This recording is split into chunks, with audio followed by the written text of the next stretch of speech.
Welcome, wrestling fans, to the PW Fan. The PW Fan is a pro wrestling podcast created by fans for the fans. Thank you for joining us. This is episode 72. I'm your host, the architect of pro wrestling podcast, Funko Pop Collector, Booker Andy. Booker Andy with the intro. And I am also your host, the no-selling wrestling indie fan and football lover, Jeremy. So, if you all didn't realize, based off that intro, who we usually start with Tim. Tim is not here this week. Tim's household is sick, so he's kind of being their caretaker this week. Unfortunately, Tim, if you're listening, you're next to get. So, it's just a matter of time. Flu's going around. All right, Goldberg. Calm down. So this week we will be discussing a very good promo segment between Cody Rhodes and Paul Heyman. We have brand new AEW Tag Team Champions, and I wanted to end the show this week with me and Jeremy giving our predictions for Elimination Chamber. Before we get started, though, guys and girls, please go to youtube.com and search the PW Fan, where you'll find our full catalog of episodes from last year and everything released so far this year. Help us get to 100 subscribers so we can make an official YouTube URL. Also, we have merch. Our shirts are available now at prowrestlingtees.com/the PW Fan. We have 5 shirt designs total, 3 different PW Fan logo shirts, and 2 Booker Andy shirts. Go check those out. Some of the coolest wrestling shirts out. I guarantee it. So, as Tim would say, Andy, let's get started. Over to you. Yeah, but it's me. So, as always, we start with Raw. Raw opened up this week with Edge and Beth Phoenix. They opened up the show. And we got to see a recap of the Judgment Day versus them at Extreme Rules and the ending to that when they were threatening to hurt Beth Phoenix, and Edge had to say, "I quit." And then we got to see Edge's return during the Men's Royal Rumble match where he took out basically every member minus Rhea of the Judgment Day. But I think Beth then ended up coming out during that and taking out Rhea. Yeah, at the end there, on the entrance area. So, of course, their promo gets cut off by the Judgment Day, who come out, and the segment basically it laid out the challenge from Edge and Beth Phoenix to a mixed tag match at Elimination Chamber with Edge and Beth versus Rhea and Finn Balor, which they accepted. And then the Judgment Day began to circle the ring to attack them, but out came the Street Profits to help out, and this set up an Elimination Chamber qualifier for the United States Championship, Angelo Dawkins versus Damian Priest. Damian Priest ended up winning and is now part of the upcoming Elimination Chamber match, which, I mean, based off the match that happened later, it probably worked out best that way to have Angelo not in, based on who's coming later in. Yeah. We then had the title match at the Elimination Chamber is the U.S. title, right? So yeah, there's 2 chambers. One's a number 1 contender for Bianca Belair's Raw Women's title at WrestleMania, right. And then the other is it's 4 because Austin Theory's in the match. Yeah, right. Okay. So it's for the United States, which is probably the first time they've done that for for the secondary. Like a secondary. Yeah.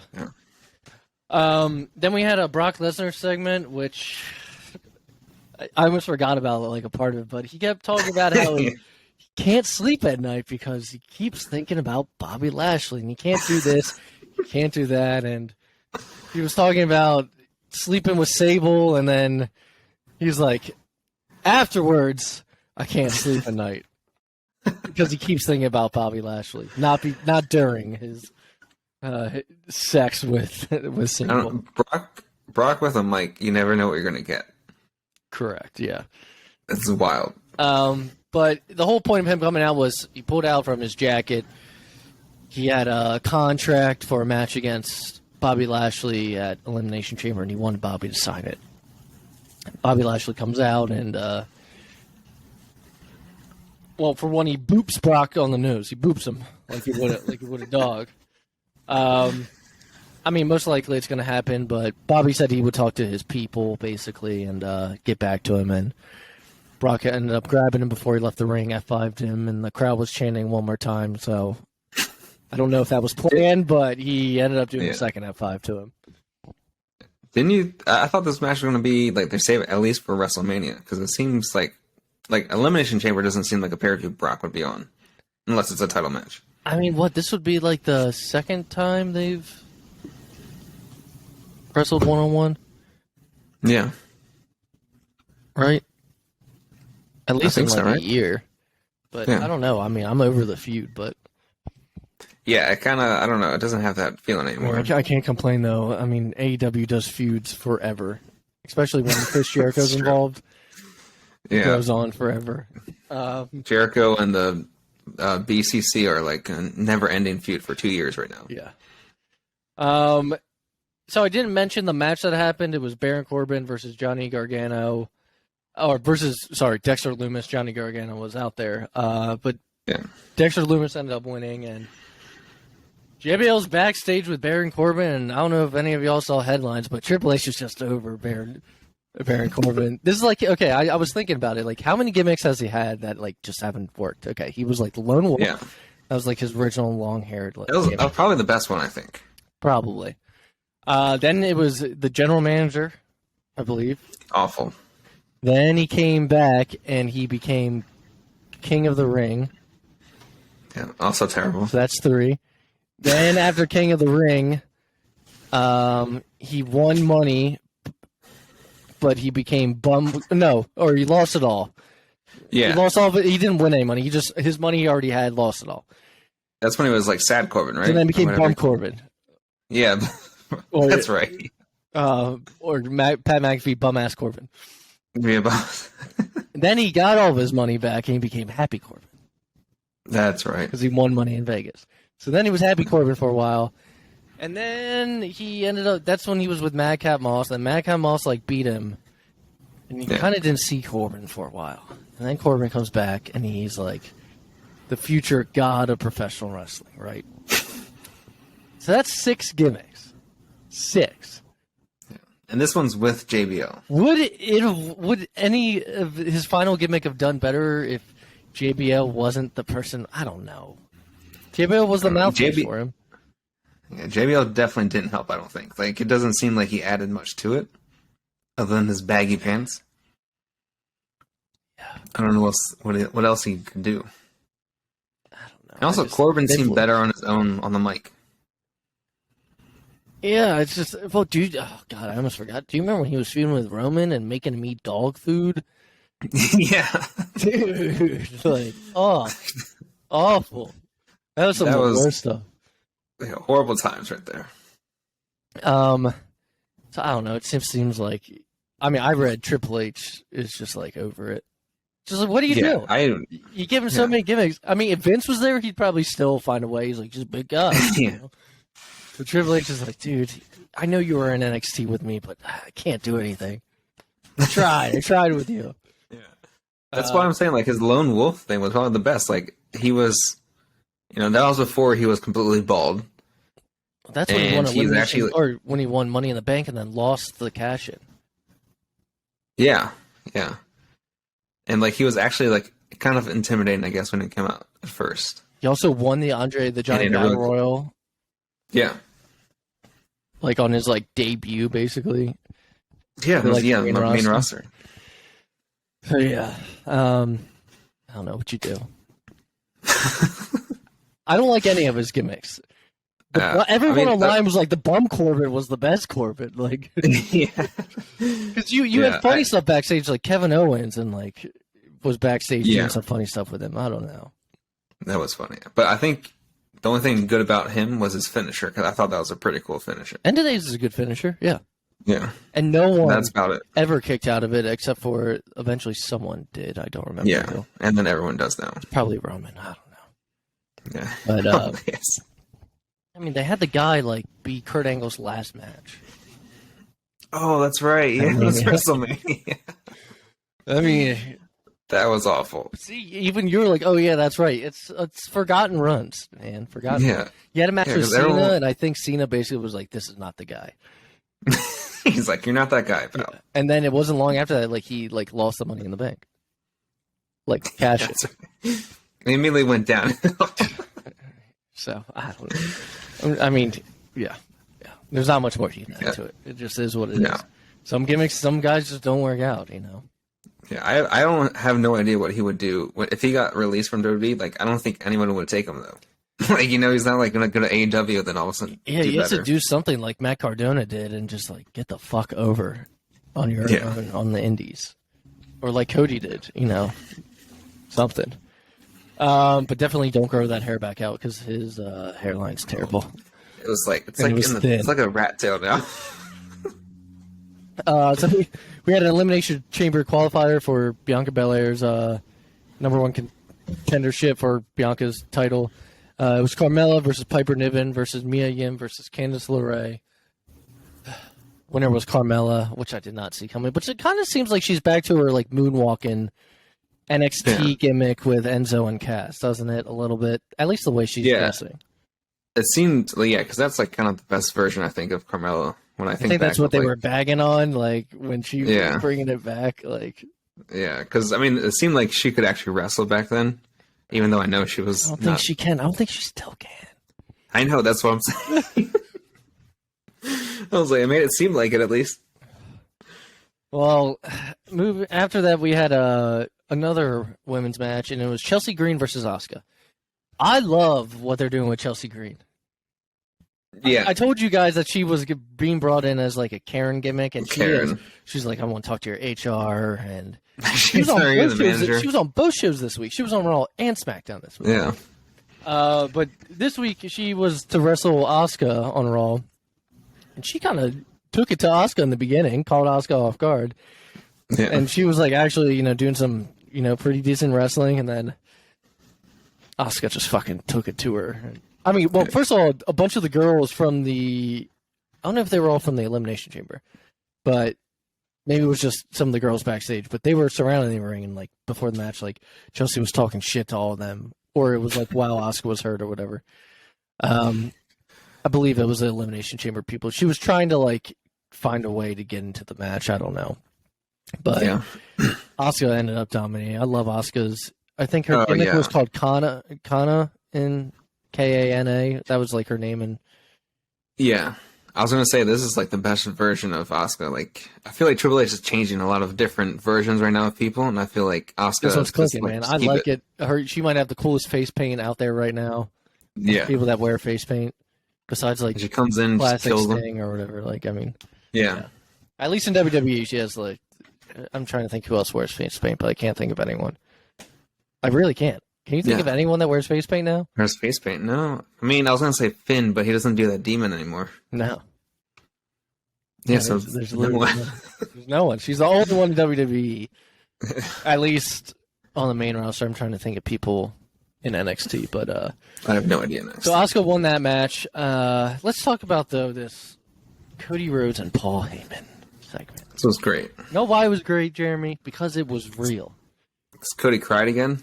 Cody cried again, but he also broke. He broke Paul Heyman. He did, yeah. Fucking broke Paul Heyman. And I'm sure they talked about what was going to be said, but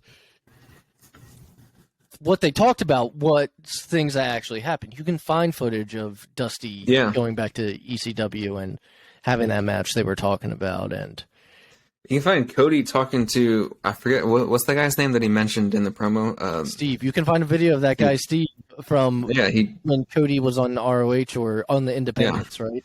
I think I saw basically did that promo to him. Yeah. It was... Yeah, I mean, I guess because, was he like the heel in the match, trying to talk shit to Dusty Rhodes? Yeah. Steve something. But, yeah, I mean, it was awesome. It was like real at first. And they were talking, there was so much that was talked about, but they talked about pulling the curtain back. They were like, why don't we pull it back all the way? So Cody how Cody did that. Yeah. So Cody talked about how Paul Heyman had reached out to Dusty to do a show in ECW around the time that, Dusty was really doing just car commercials just to keep his car. And how Paul was basically there for him. And, Paul had a good relationship with Dusty, and they talked about that. And then Paul kind of started to, turn on Cody. And, didn't he mention how, why did Dusty never train him? Yeah, that was a good line when he was like going through all the people that Dusty trained in NXT. He's like, but he didn't train you. Yeah. He's like, trained Roman. More the final one he said it was Roman Reigns. He trained him to become the best, superstar of all time. And then he said, in some of his final conversation he had with Dusty, Dusty said that Roman was the son he wished he had. Like Cody gets in Paul's face and he says, he's like, I'm just trying to get a championship, and everyone wants to make this personal. Yeah. Right? And there's so much more that was said. Like, you really just have to watch it to get a true feel of it if you didn't already see it. I can't really do it justice, but yeah. Best promo by Cody since he's been back. Oh, yeah. Definitely. Back in WWE total, not just from the Rumble. Oh, yeah, because this one, the last week one, was basically his debut promo again, just in a different version. And then this one was, this is the part of Cody that I love when he does promos, it's like the realness, and actually brings in real stories like that. Even though it's like 90% of the time it's about his dad. But it's always about I still love it. And sometimes it can't be helped because the crowd will just start chanting Dusty. Yeah, especially in the WWE crowd, because that's what they promote. Bring my dad into this. Like, wasn't even going to mention him, but then you guys are just chanting Dusty. That line when he was like, "I'm just trying to win a wrestling championship, guys," which is so funny. He's like, everyone wants to make it personal. Yeah. So it was very good. I kind of wish Tim was here to talk about it because I know. He would have a whole backstory on this. He's all about that realness, and I think I even read like Corny was like, why this promo was fucking good? Because it was real. Yeah. And I think we've always said, scripted promos aren't as good as when shit is real. It's not like they're trying to remember lines; they're literally remembering their memories, and it's just and the feelings involved, and it's totally different. Yeah, so, and then Cody was young, probably living at home at that point when he did the ECW show, his dad trying to keep a roof over his head and his parents being poor. So it was very good. It was the best part of Raw, in my opinion. I thought so too. Well, speaking of giving up on people, we had an Elimination Chamber qualifier, Elias versus Montez Ford. Montez Ford won. I don't know what they're doing with Elias anymore. Elias said Ezekiel's still in a coma, by the way. He did say that. He said Ezekiel's still in a coma. Online, he said something like that or something, or in an interview. Yeah. It's ridiculous. I love it. But this is why I was saying it was good that Damian Priest won, because Montez Ford ended up winning. And, I don't know if this is the tease. If anyone's going to break out of the team of Street Profits, it'll be Montez Ford. But definitely putting Montez Ford because of that kind of thing, or just to put him in there, and he's going to frog splash off that fucking. Like 100%. He's already playing that. He's going to frog splash off of the. I want to say cage, but it's pod. Off the pod. Pods, yes. Off those nice cushy pods now. They're not like steel like they used to be. And the last person that I can remember was that frog splashed off of it was Rob Van Dam in the first one. But the roof, the ceiling of it, I won't say roof, but is too low to the pods, and they've raised it up past. And that's because they used to have like scrunched down when RVD got up there. Yeah, and because of that, RVD ended up his knee ended up landing on like Triple H's throat. because right. he was basically he could touch it even in crouching position, like he could touch it. Yeah. And now they've extended it and then sloped it up. So he'll probably do it. I'm wondering about who he'll do it to, but Yeah, someone's going to go through that plexiglass too. It doesn't look as good as like what it used to do, but it's still pretty cool when they do that. I remember it used to Like actually break into like a couple pieces. Now it's just like Yeah. the whole plexiglass That was just folds in on itself. And then the main event of Raw was Bayley versus Becky Lynch, steel cage. They finally got to it.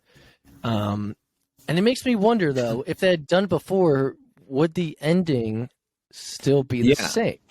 I thought the same thing too. Or would she get involved some other way? So, thought it was a good match for a steel cage match. But at the end, Damage Control's out there, Io and Dakota, and I was not expecting this at all. I was surprised. Lita's music hits, and she comes out and helps Becky get the win. And so you have Becky standing tall with Lita in the ring. Last time we saw Lita, she was facing Becky, I believe, in Saudi Arabia. Yeah, I think Or so. Mania last year. Yeah, They had a Saudi Then it's pay-per-view before Mania last year. yeah, because it was like almost back to back. Yeah. It was only a couple weeks in between. Yeah, what's funny watching like the other cage matches, like in like AEW or somewhere else, and now it's like I realize I don't understand why they can escape cages in WWE now. You shouldn't. You shouldn't have to. I just like It's after supposed to watching keep it you from in. other ones. Tim's always said it. Tim was here right now because we brought up steel cage matches here before. Steel cages are made to keep you in, to not let you escape. It's strictly a WWE thing. To escape. Yeah, like even on indies, I'm pretty sure it's like Just they don't escape it. Yeah, they don't climb it. Maybe they climb it to do a move off, but that they don't try to escape. It's a pinfall or submission match.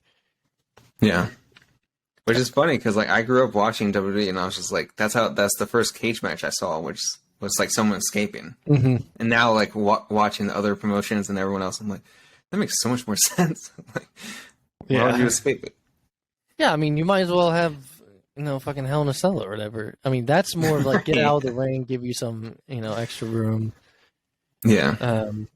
So yes, Lita has returned. We'll see what happens tonight on Raw, but there's a rumored match for Elimination Chamber, and we'll get to that. That involves Lita and Becky Lynch, but it's at the end of my notes if you didn't read all the way through, Jeremy. But yes, yeah. But so we'll find out tonight. Unfortunately, we won't be able to talk about it because, we'll be able to talk about it before we get to Elimination Chamber next week when we're talking about the pay-per-view itself. But yeah, you know what I mean. Yeah, that's kind of why I have the predictions on this week because it is this Saturday. Yeah. So let's get into Dynamite. Dynamite opened up with Takeshita versus MJF. Were they already in the ring when the show opened? I think Takeshita was, and then MJF came out. Of course, they're going to have an entrance for the champ. Or no, I think both of them actually did come out. Yeah. So last week, there's been some. Well, Takeshita was supposed to be one of the people that Bryan Danielson had to beat. Correct? He was like the first. Yeah, he was. Yeah, the first one. Yeah, because they had an amazing match. Get to MJF. Yeah. Yeah. But Takeshi's not a heel, and MJF wasn't very happy about that. So, fantastic match. It was like a 20-minute match. MJF did some stuff I didn't know that he could do. I don't think anyone knew that he could do that. So, yeah, it was I think the big one was the clothesline off the top rope. It was like a clothesline from hell that MJF did a backflip and landed on his feet like he's fucking Ricochet. Like he was unfazed. And then he super kicks him, and then they go back and forth, and I'm like, what? This is not an MJF match that I expected at all. Like MJF used the referee to, stop Takeshita from, beating on him. He targeted his left arm. I read that Conan was not a fan of this. They were in El Paso, and Takesha did the Eddie Guerrero like shimmy and then did a frog splash.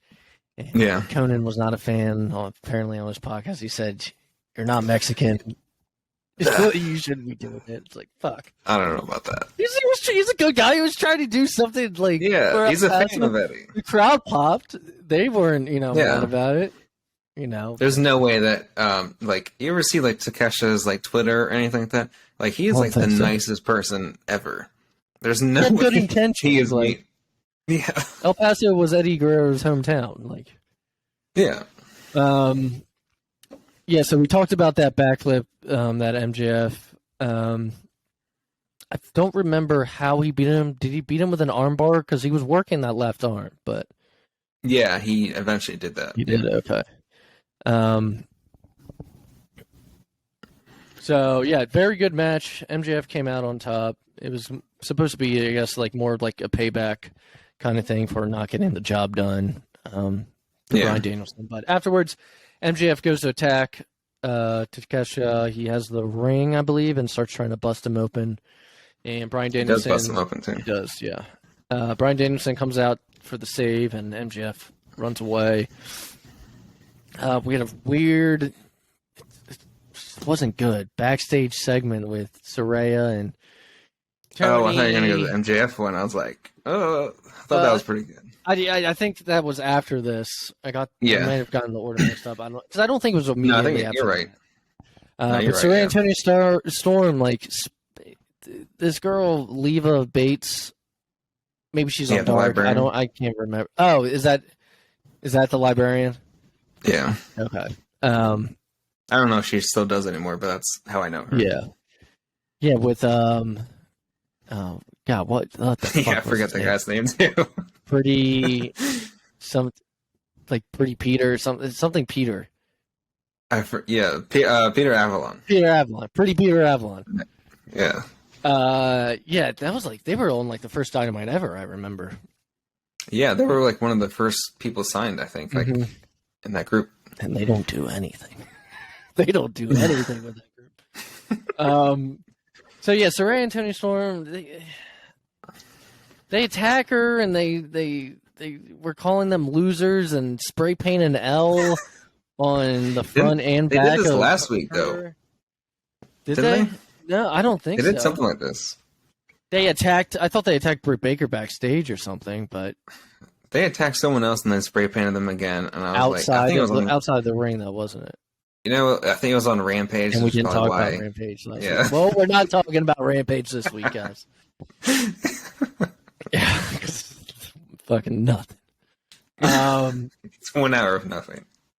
Yeah, I mean, it was not a good. I can't take their heel seriously, especially Tony Storm. Like, it came out of nowhere too, and there was no reason behind it. So it's kind of like Saraya says "baby girl" way too much. Yeah, she calls everyone "baby girl" way too much. Baby girl, and "this is my house" is like the only two things that I hear her say. Yeah, it was. I mean, it was like a. I don't know if it's because this is like a Turner broadcast. I mean, it was shades of NWO and WCW in 1996, like the spray paint the NWO on people. It wasn't. They're like, bring that back to our television. Yeah, we had a weird backstage promo with MJF that made people apparently even call the police. Yeah, hundreds of calls apparently.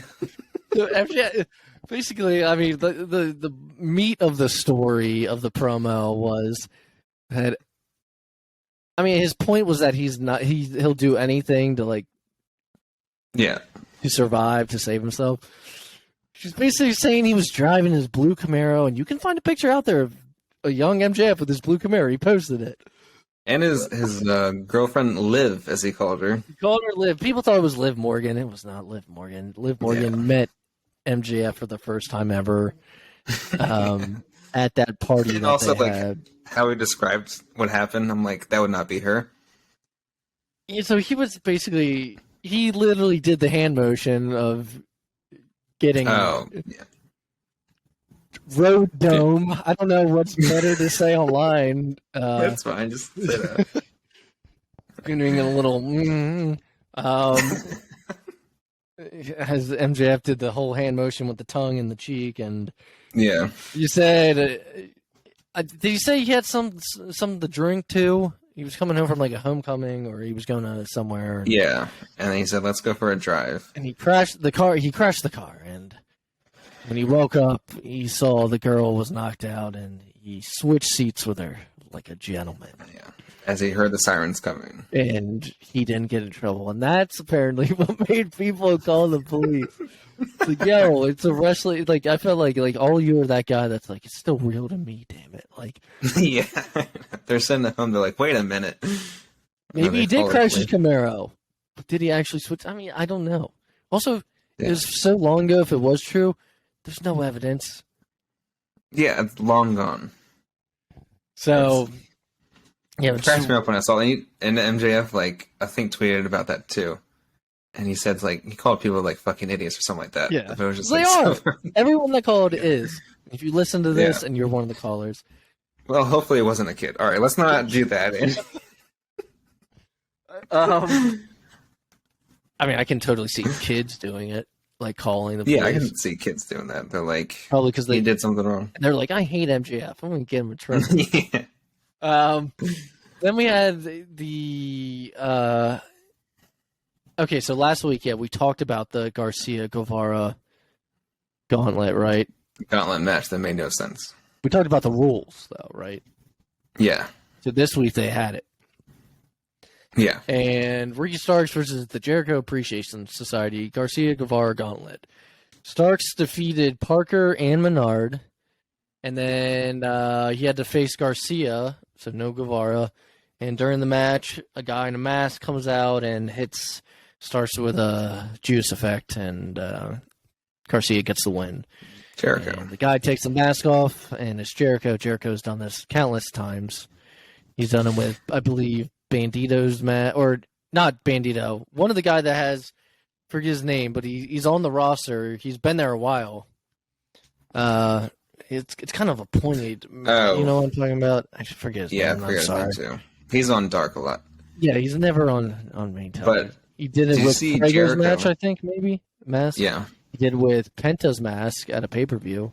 Well, at all in. And the face paint, too. And the face paint, yeah. Did I see what, Did you see on Jericho, he posted about that, and he said he sat down 10 minutes before the show started in that seat? Yes, I saw the picture of him. He's like, I sat there the whole time. Yeah. That's pretty cool. Yeah, I mean, to be like the person near him, like, you're like, oh, you have no idea. In the match. And then he just gets up. You're like, what the fuck is he doing, dude? So, I know this feud isn't over. Even though he lost, they're going to find a way for start. Again, like I said, if Chris Jericho's involved, the feuds are never ending.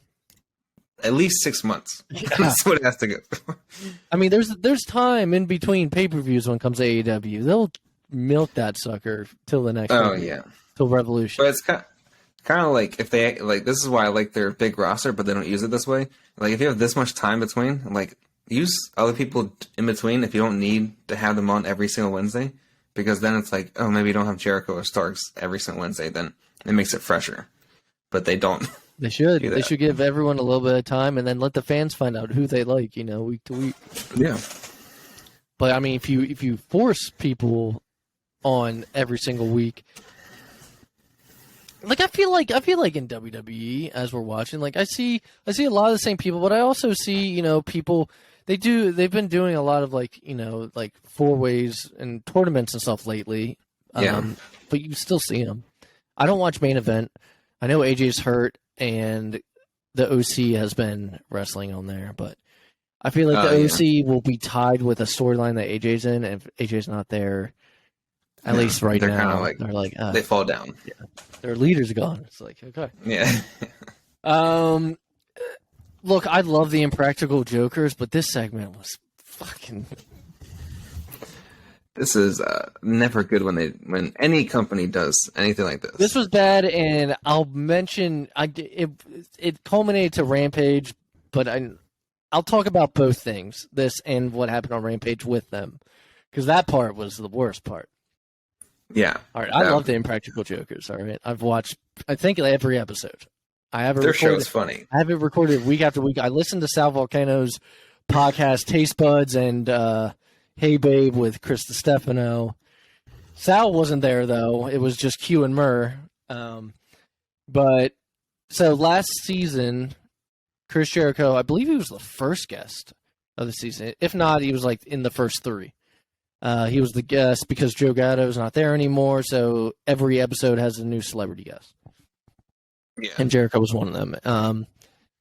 And so they were backstage, and they're like, oh, you know, Jericho was part of Q's punishment, so they kind of wanted to get back at him. They have Floyd, his bat, and to basically call him out for Rampage. And when it comes to Rampage time, they are out there with a bat, and Jericho's on commentary, and they're talking about how tiny his bat is, and such a small bat, and everyone's chanting "tiny bat." And he said, "I'm not going to take it from you." He's like, "They are," and the JS comes out, and God, it was the worst. It was like slow motion. This table spot. They beat up Q and Murr, and they put Q on the table, and they pick up Murr, and Murr's glasses fall off, and he's grabbing him, and he's holding him in his hand while he's getting him beat up until Garcia finally does something and takes him and puts him on. So it doesn't look silly that this guy's getting beat up. He's like, "Oh, not my glasses!" Like, and they pick up Murr, and it's like a slow, like they powerbombed him on the cube, but that table like broke so slowly.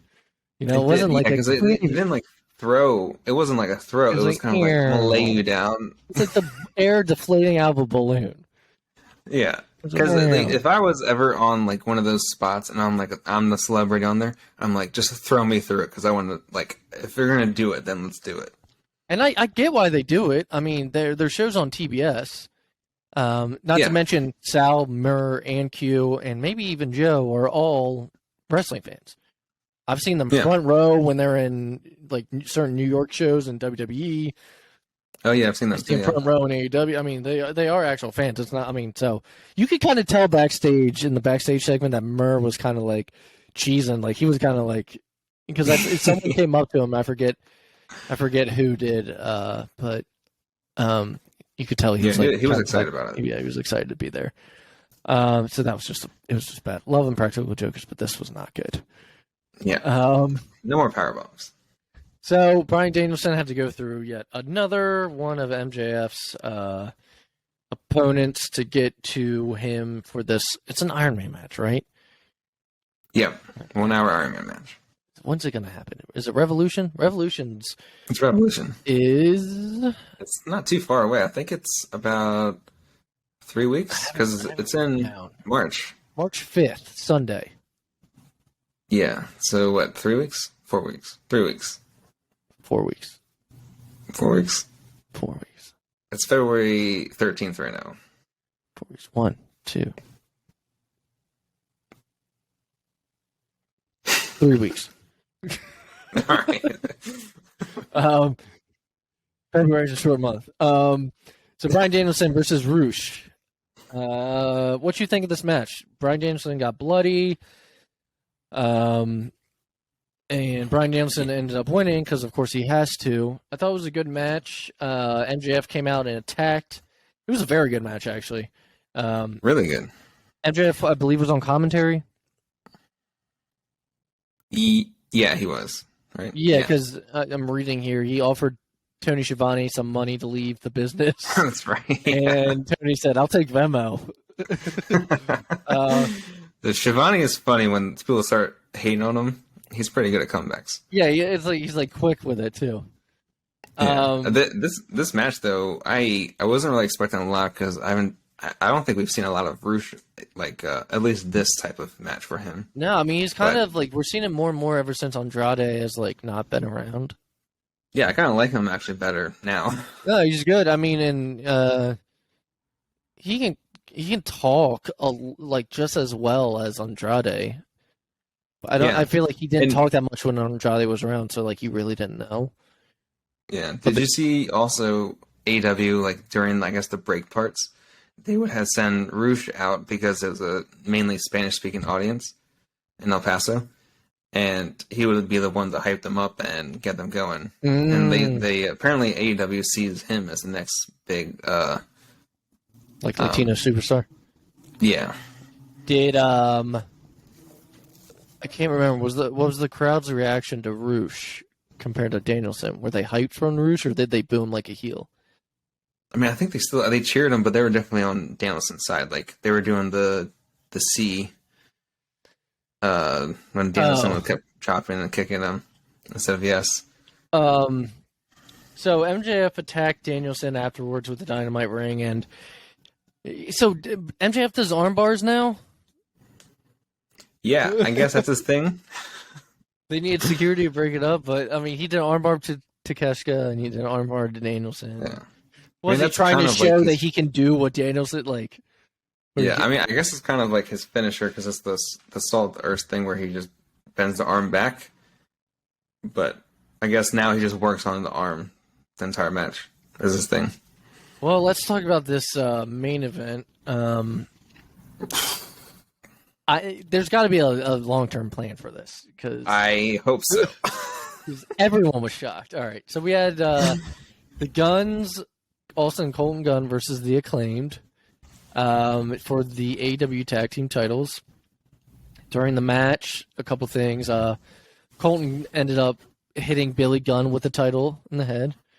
I was thinking maybe like Billy was going to turn on the Acclaim or something. It looked like that for a second. But no, Colton. Then you thought, and then Colton hits Billy, and you're like, oh, okay, never mind. Yeah, I think it's going to happen one day, though.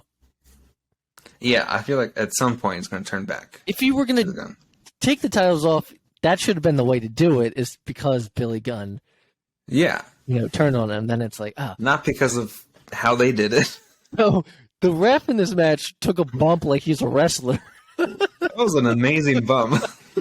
Dude, that dude flew out of there.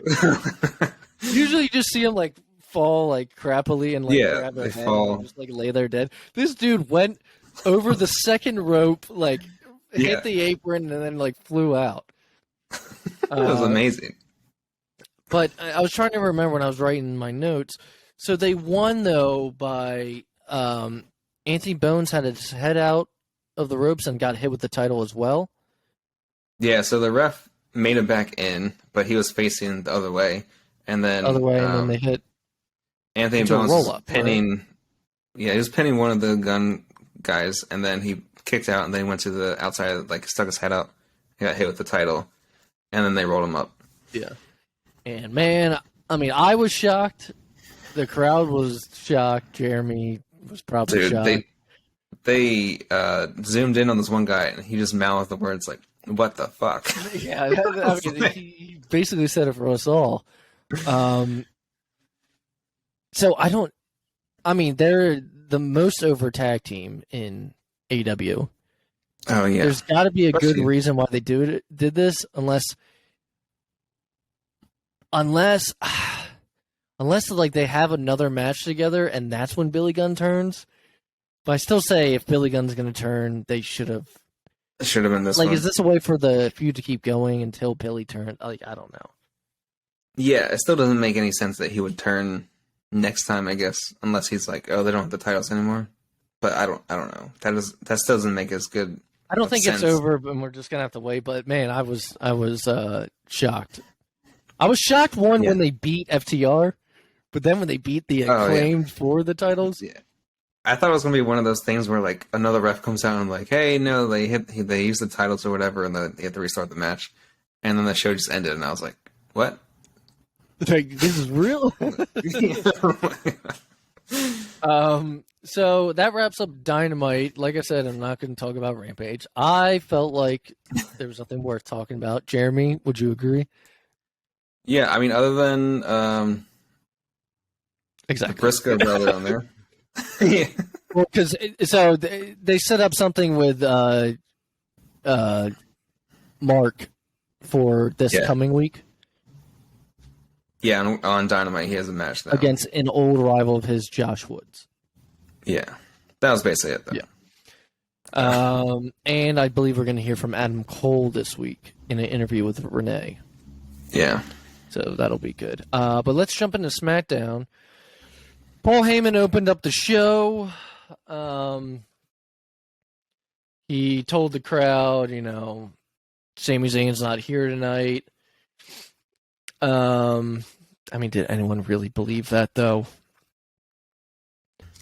Anytime when they say that, I'm like, okay, they'll show up later then. So yeah, it was it wasn't the same kind of promo that Heyman did on Monday. It was still good, but it didn't take too. He talked about Cody, right? I believe. I think he talked about Cody and Sami. Yeah.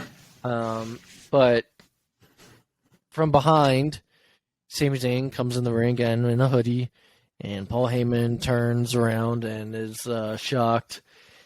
And, a couple of things that Heyman said. So he said, ever since Brock Lesnar and I conquered the Undertaker streak at WrestleMania, I don't issue predictions, I issue spoilers. I'm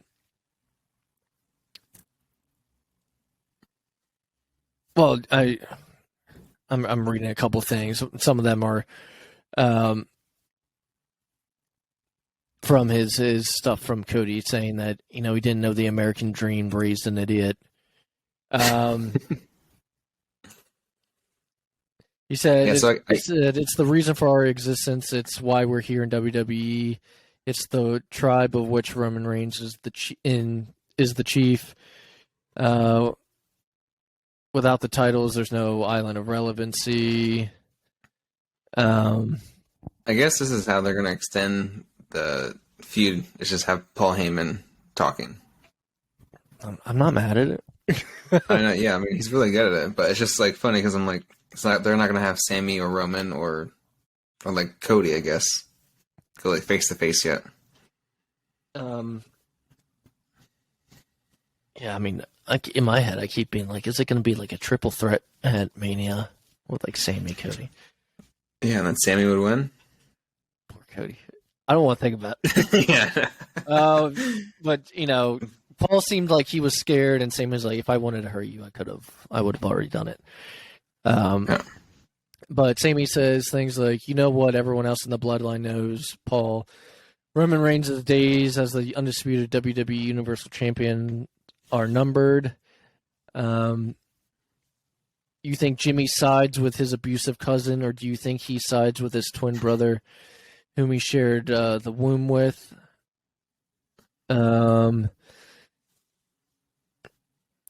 He said, you look at him like the sun shines out of his ass, talking to Heyman.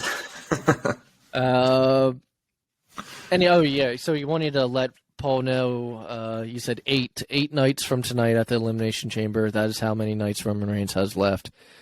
He said, I think the final thing he told him was, hey, Paul, tell Roman he doesn't have to worry about Cody because I'm going to take him down. That was a good line. So, good way to open up the show. You open it up with the one of, if not the most popular thing going on right now in WWE. I think the most, yeah. Yeah. I still say Kevin Owens is going to be somewhat involved in Montreal. He has to. Whether to save Sami or help Sami win. It's going to be one of those two. I don't think they're going to They're not going to take Sami win. No. Yeah. But imagine Sami getting beat down in Montreal and the crowd's booing the shit. And then Kevin Owens' music hits. They fucking love both those guys. Yeah. And they just go ape shit. And then they take out Roman and Solo because the Usos can't be there because of their DUIs. Because of the DUIs. I'm just saying, the crowd would go insane. Oh, yeah. But then this part with Jimmy, though, or Jay, I should say, I don't know how they're going to make it into a tag team title match then. Yeah, speaking of that, after that, Jimmy Uso a couple times is trying to get a hold of his brother Jay. He hasn't heard from him still, which leads to their match against Braun Strowman and Ricochet, and it's the Usos versus them for the SmackDown titles. and they're about to announce just Jimmy's name, and it's going to be a handicap match, and then everyone turns and they see Jay coming out of the stands down to the ring. Crowd was hyped on it. That was a cool entrance. The winners, though, ended up being the Usos, as I kind of thought they would. So that whole tag team tournament ended with just the Usos retaining. And then backstage, Jimmy asked Jay if he's in or out when it comes to the bloodline. And he says, "I don't know yet," and walks away. And Paul's like, comes up all like giggly, like, "Was that Jay?" Like, it's like, did you not just fucking see our match, dude? Yeah, that's what I would have said. Like, yeah, you're just on TV. Yes, he's here. And he's like, "What do you say?" He's like, "Nothing." It's like, all right. Sammy finds Jay in the parking garage. I love it when they do segments like this, like they're walking through trailers and then like Sammy's comes up and he's like looking around like there's not a camera like in front of them. They act like they're just literally like, and I get it, but it's just funny like when you take it out of context and you're just like, oh yeah, like they're pretending like no one's there and there's just like this camera. It's like, what's up, man? Yeah, it's like right in their face.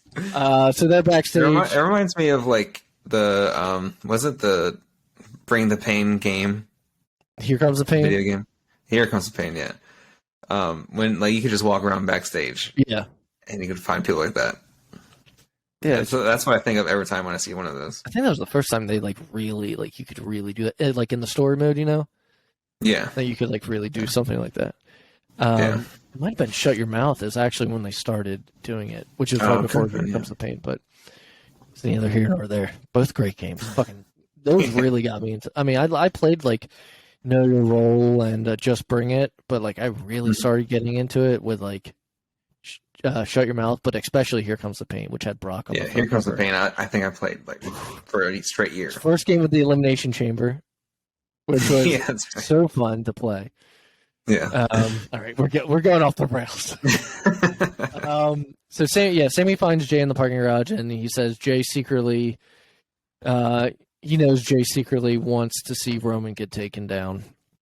I mean, if you remember, before Jay like joined the Bloodline, he was wrestling against Roman during the pandemic era when Jimmy was hurt, and Roman kind of forced him to acknowledge him. Yeah, I mean, they had like a Hell in a Cell, or like a. It was that, or like I think it was a Hell in a Cell, not a steel cage, but yeah, and like Jimmy had to come out, or like he started attacking Jimmy, and Jay had to be like, "I acknowledge you," and like basically was kind of like his bitch for a little bit until he like actually came to his senses and like eventually was like, "This is what I do." It's great storytelling if they bring that back. Main event Jey Uso, man. I'm glad they did something. I mean, most of the time when a tag team member gets hurt, like nothing happens with them, and especially like at that time, Jimmy was the talker. Jay didn't do any talking. Really, yeah, that's right.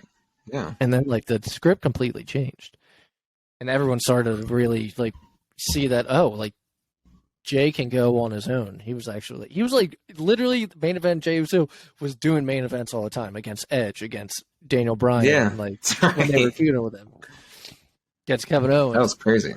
So yeah, he says he knows Jay secretly wants to see Roman get taken down, and Sammy says that he acknowledges Jay, not Roman. He acknowledges Jey Uso. It's like, bravo storytelling. This whole stuff is so good.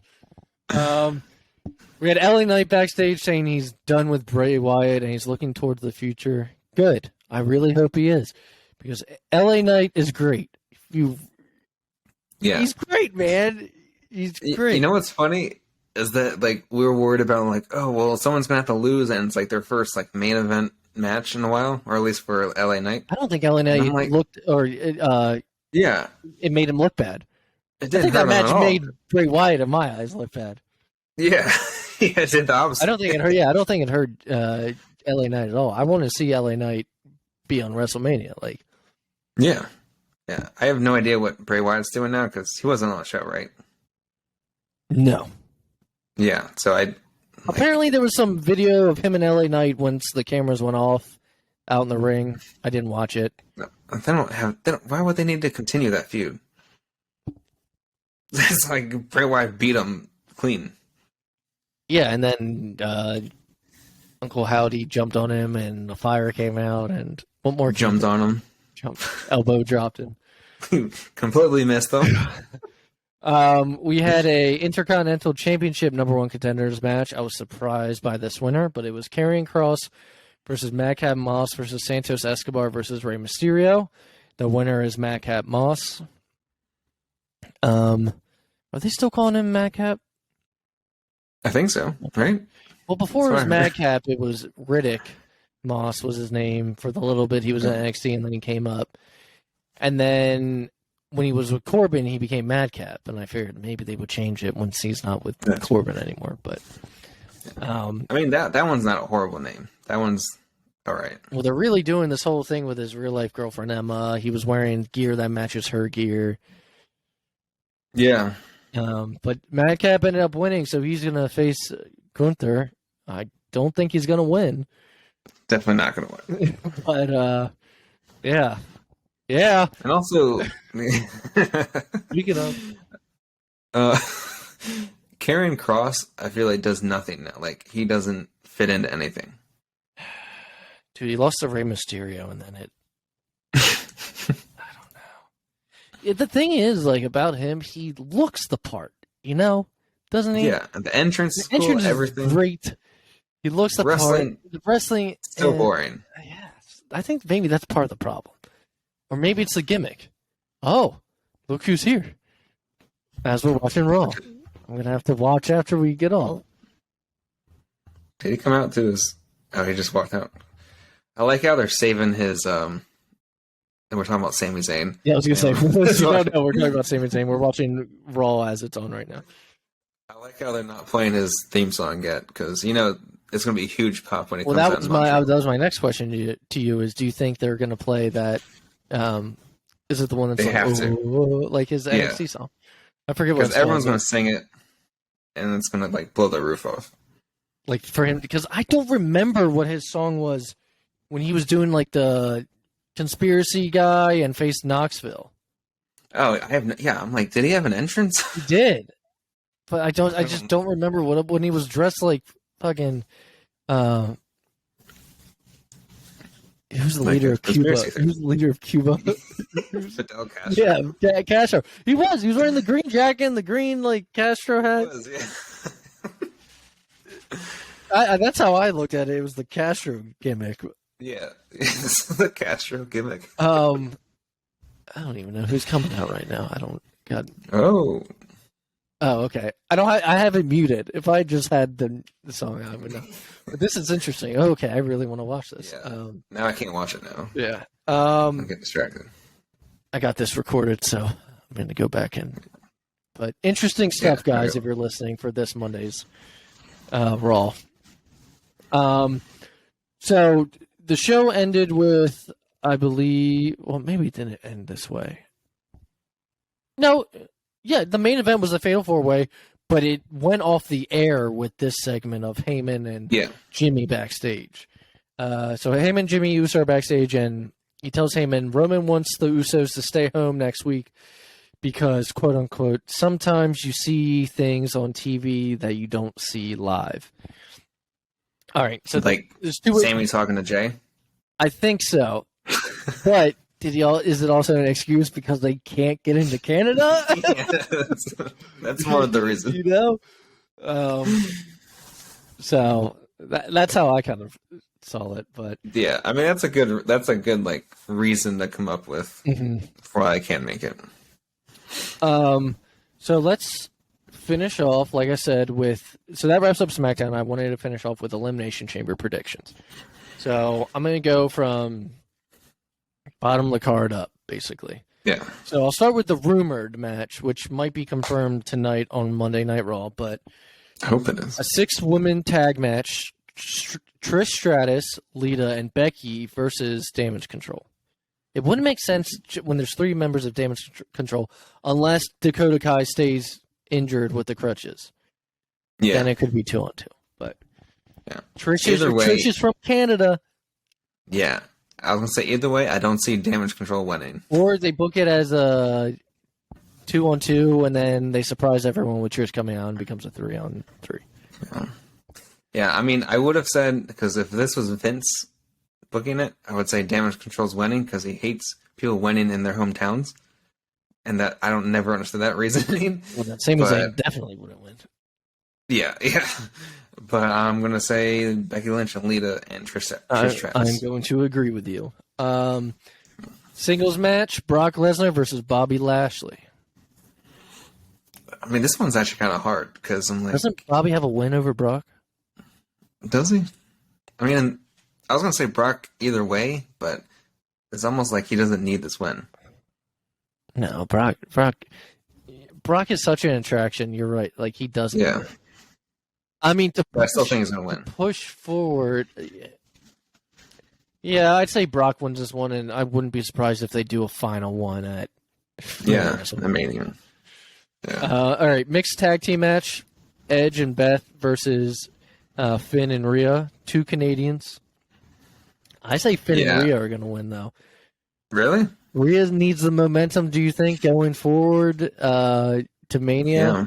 And then maybe we do get the rumored match that was supposed to happen, which is Edge and Finn Hell in a Cell at Mania. That's... I hope that happens. And then Edge goes over. Yeah, that's a good point. Let's just say whoever wins this out of the Edge and Finn part is losing at Mania. Yeah. But Edge lost the last one at Extreme Rules, so I'm like... see, now you're talking me into Finn and Rhea are going to win, so I'm going to go with it. I'm going Finn and Rhea, I think. Yeah. So, the Elimination Chamber to determine the number 1 contender spot for Bianca Belair's Raw Women's Championship. We have Raquel Rodriguez, Liv Morgan, Nikki Cross, Asuka, Natalya, who's from Canada, and Carmella. I will say, please God, no Carmella. They faced each other so many times during Bianca's first run. It was awful. All right? Bianca could not save it. Natalya's in there just for Canada. Yeah. Nikki, I don't see facing Bianca at Mania. I really want Asuka to win, and I feel like she's the most credible. This run of Asuka is the most credible to win. The way that they're pushing her right now. And I want Asuka to win the title at Mania too. Sorry. Did you know Bianca has had the title since last year's Mania? I did not know it had been... Oh, I didn't realize that. Beat Becky. Yeah, that's right. So I think she's going to lose it. I kind of hope so now. Like, Asuka, if they book her this way, Asuka should definitely easily win. Not easily, but just win this and then go on and win at Mania. Yeah, I don't see a reason for Bianca to win. Like, she had it for literally a year. Awesome run. Great. Yeah. She had a good run, but I want this version of Asuka to... I like this version of Asuka and the original version that we had at NXT and when she first came up and won the Rumble. When she was still, like, unbeatable. Yeah, this one kind of looks like that. Like, she could just, like, kill anyone. Yeah, like, the fear is back in people of Asuka. Yeah. As it should. So I'm going to go Asuka's my pick. Yeah, me too. Raquel would be, like, a second pick, but... She would be a surprise, I think. Yeah. See, Elimination Chamber for the United States Championship. So this is for it. We have the champion, Austin Theory, Seth freaking Rollins, Johnny Gargano, Bronson Reed, Montez Ford, Damian Priest. I'm going Austin Theory retains, get a little more heat on him, but then loses it at Mania, and I don't know to who. That's a good one. I was going to say, so either if Austin Theory doesn't win, it's going to either be... Priest was my second choice, but... Yeah, I was going to say Seth Rollins or Damian Priest. But... It's not going to be Gargano. It's not going to be Bronson. No. Montez Ford, we already said. Yeah, it's not him. But it's like, if it is Seth, why is it going back and forth between fucking Seth and... Yeah, but I mean, like, Seth, like, I feel like he needs something. Well, like, I guess he doesn't really need something, but... Like, if Theory loses, he's just going to face Seth at Mania, which we've seen a million times. Yeah. That's what I'm saying. Like, Theory kind of has to win and then face someone at Mania. Yeah. I guess you're right. Sorry, Booker Andy, man, get your t-shirts now. I'm going Austin Theory retains. He gets a big old boo. Yeah, I mean, because there's no one else. But we know that's not the main event of the show. And the main event so you're going with Austin Theory? Yeah. Main event of the show is undisputed WWE Universal Championship match, Roman Reigns versus Sami Zayn. I think we already decided Roman Reigns is going to win. Yeah. Something's going to happen with. I'm saying something's going to. I'm saying something's going to happen with Kevin Owens being involved. Yeah. And So I still think it goes Kevin Owens and Sami Zayn for the titles at Mania. Yeah, I was going to say, so Roman winning. I think that's like the obvious one. But yeah, and then he keeps beating down Sammy. And see, it could be like destroying him. Like I'm talking, beat down. Yeah. Like Roman might not be touching Sammy. He's just ordering Solo to beat him up. Yeah, and then Kevin Owens comes out, and then those two are together. And then I think like if they do the tag team match at Mania, I feel like Jay might then turn. And then that's why they drop the titles. If he just walks out, that's why they drop titles. But it's got to be for both. I'm sick of them putting up one on the wall. Yeah, it has to be for both. Also, Roman's titles have to be for both, I feel like. Yeah, I think they already said that. Because, I mean, like, Cody's going like the one-winged... What's it? I really hope you were going to say one-winged angel. Yeah, I was like, wait a minute, that's not it. Like Kenny Omega's finisher. No, the winged eagle. That's right. Classic winged eagle. The one that, like, his father would have won. I think that's, like, the whole thing. Plus, it's probably the one he grew up with, seeing all the time. Yeah. I mean, I could use a change besides all these belts looking alike. Oh, yeah. These different colors. I hate the new designs. They're all the same, just different strap color, different, plate color. Yeah, that's all it is. So that's why they can send it out to like someone like Patrick Mahomes who wins the Super Bowl. They just like copy and paste it. It's probably part of it, but we can send this anyway. Yeah. Like, look at this giant W logo on his shoulder. But we'll find out how close we were with predictions. If you listen to our episode we record next week, we'll talk about how close we were with these predictions. Jeremy, do you have anything else to add, or we can? That's it. I mean, I don't have like a show of the week to watch. I was thinking of one. I was trying to, but this is my problem. I can't. Tim remembers what he said. I do not. Yeah. And I have ones that I'm like, I thought that was like a really cool one. So I'm gonna throw out. Yeah, you throw one out, and then next week we'll do like Tim if he already said it or not. I'm gonna throw out. I think. Give me a second, guys. I think it's Bad Blood. I don't think we've done that one. 2003. I remember that one being really good. Bad Blood 2003. I'm trying to get some of the matches because Tim always reads through the matches. Sorry, guys. This is my first rodeo. The main event, though, yes, this is like Triple H versus Kevin Nash in a Hell in a Cell. Yeah. With Mick Foley as special guest referee.